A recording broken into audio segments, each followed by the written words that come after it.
compatriotes. Et je remercie également tous mes jeunes compatriotes qui écoutent ce que je dis sur ce plateau ce soir. J'ai dû attendre 1 heure pour pouvoir bien m'exprimer et j'ai eu le temps de réfléchir. Vous savez, beaucoup de gens ont défilé dans les rues et ils ont dit qu'ils veulent le vivre ensemble. Mais je vous dis que nos frères, je dis bien nos frères et sœurs anglophones aussi, veulent le vivre ensemble et le manger ensemble. N'oubliez pas ces 2 mots-là. Maintenant donc, pour le manger ensemble, il est question, d'après ce qu'il y a sur le terrain, parce que je suis sur le terrain, de remettre en fonction l'aéroport de Tiko, l'aéroport de Bali, l'aéroport de Manfé, qui depuis longtemps n'existe plus parce que pourtant c'est ça qui desservait nos frères du côté anglophone. Donc il faut remettre ces aéroports-là en marche. C'est d'abord ça. D'autre part, il y a les ports de Limbe et les ports de Tiko qu'il faut encore remettre en marche parce que c'est ça qui leur permettait de vivre d'une manière saine. Bon, déjà de ce côté-là. Et maintenant, en ce qui concerne toujours le manger ensemble, il y a les routes. Depuis beaucoup d'années, les routes ne sont plus bitumées entre le nord-ouest et le sud-ouest. Les gens sont obligés de passer par des régions francophones avant d'arriver soit à Buea, soit à Bamenda. Donc, il faut refaire ces routes-là et les bitumer normalement. Maintenant, il y a par exemple la Sonora qui est dans le secteur anglophone. Il y avait avant l'école anglophone, section anglophone et francophone. Aujourd'hui, la section anglophone a été supprimée. Il faut remettre ça en marche pour montrer effectivement que ce sont nos frères et sœurs. Et d'autre part, il y a les postes de responsabilité occupés par les dans le nord ou le sud-ouest, c'est seulement par les francophones. Il faut penser que aux impôts, à la police, gendarmerie, transport, préfet, gouverneur, il faut penser à nos frères anglophones. Ça, c'est ce qu'on appelle le manger ensemble. Bon. Et il faut aussi penser à mettre beaucoup d'anglophones dans nos administrations. Parce que quand un anglophone qui ne parle que l'anglais vient là-bas et ne savait pas écouter normalement. La communication. La communication entre le nord-ouest et le sud-ouest ne passe pas. Alors qu'avant, ça passait très bien. Et il faut remettre ça en marche. Donc, ce sont là des points, rien que ça, sans compter que dans les sociétés comme il y avait PowerCam dans le temps, c'est comme la ENE aujourd'hui, ça était notre sonnet du côté du nord-ouest et du sud-ouest. Il y avait aussi l'ONCPB, où il y avait le cacao et le café, qui maintenant a disparu. Bon, maintenant, il y a aussi la banque anglophone, Cameroun Bank. On ne voit plus. Mais je voudrais vous dire une chose. Les gens ne comprennent pas. Quand vous voyez toutes ces divisions-là, vous bavardez beaucoup. Voilà, je vais vous expliquer bien. Sachez que après la guerre, à la fin de la guerre 39-45, les grandes puissances se sont partagées l'Afrique et ils ont décidé, dans leur loi, de maintenir l'Afrique dans la misère, dans les guerres, dans les divisions. Mais ceux qui ont fait ces lois-là, ce sont ceux qui ont vécu l'horreur de la guerre. Parce que moi, j'étais pilote instructeur pour le combat aérien, missiles, canons et roquettes, et je sais ce que c'est. Donc, je vous dis que ce sont ceux qui ont connu l'horreur de la guerre. Quand ils ont pris leur décision comme ça, ils étaient en colère. Mais maintenant, après 74 ans, tout de même, la jeunesse des grandes puissances a changé. Il ne faut donc pas jeter la faute sur la France. Non. Il y a la France, les Amériques, l'Angleterre, la Russie, l'Arabie Saoudite, le Qatar. Voilà les puissances qui décident. Ce n'est pas que la France. Mais il faut savoir que la France fait beaucoup d'efforts pour pouvoir s'approcher de nous autres Africains. La France aime l'Afrique. Vous ne pouvez pas voir que, d'abord, vous voyez bien que en France, donne du travail aux Africains. Et il donne la nationalité française aux Africains.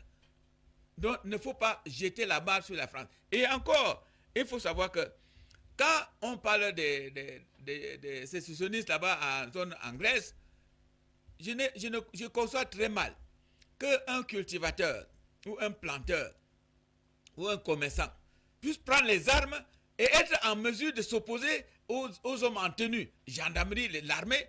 Non, ce sont ce qu'on appelle comment on les appelle là? Non, ce sont on les appelle les mercenaires, payés par les étrangers, les puissances étrangères, pour venir s'aimer le désordre dans les pays où ils ne sont pas contents. Parce qu'il faut savoir que notre chef d'État, comme vous avez bien, quelqu'un l'a bien dit, il protège nos frontières et nos sous-sols. Le président Ahidjo, dans le temps, avait signé des accords avec les grandes puissances parce qu'il était obligé de le faire.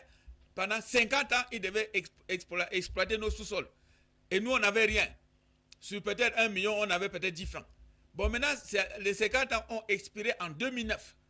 Et donc, on a appelé le président Paul Biya, notre chef d'État, pour qu'il vienne encore renouveler cet accord. Mais il a refusé. Il leur a dit que, mais après tant d'années de souffrance, 74 ans, il faut quand même que vous faites un peu l'effort de nous permettre de respirer un peu. Et c'est comme ça que les jeunes de la grande puissance ont accepté. Et c'est la France qui accepte. Alors, mais seulement les autres puissances, ce n'est pas la France, décident de mettre le désordre parce qu'ils n'aiment pas que les chefs d'État africains s'opposent à leur décision. Vous avez vu Kadhafi, quand il voulait mettre la banque africaine au Cameroun, le siège était à Yaoundé, en face de Hilton. Alors, ça là, les milliards que Kadhafi avait mis aux États-Unis, s'il fallait sortir ça, mais l'économie américaine allait avoir des problèmes. Mais alors, ils ont décidé tous, ce n'est pas la France. Comme les gens se trompent toujours. La France vient vers nous et nous lui fermons toujours la porte. Il faut ouvrir la porte aux puissances qui nous aiment, comme la France. Alors donc, ils ont décidé d'effacer Kadhafi. La deuxième personne, c'était notre chef d'État. Mais Dieu le protège. C'est pour ça qu'il faut savoir que notre chef d'État qui est là maintenant, là, tout le monde a applaudi en 2002. C'était en 2002. Mais d'où vient qu'aujourd'hui, que notre créateur le laisse toujours au pouvoir et les gens se plaignent pourquoi? Regardez, le président Ahidjo avait fait le périphérique à Garoua. Ça permettait, ça améliorait la ville. Mais maintenant, les grands puissants n'aiment pas ça. Il ne faut pas qu'ils développent le pays. Ils doivent mettre le pays toujours dans la misère. Alors, il fait l'autoroute. On lui a dit qu'il avait mal à la gauche. Mais seulement, il faut savoir qu'un cancer de gauche. Maintenant, notre chef d'État, il est très intelligent. C'est Dieu qui le guide. Il a vu que, bon, s'il fait seulement une petite portion, on va l'éliminer vite.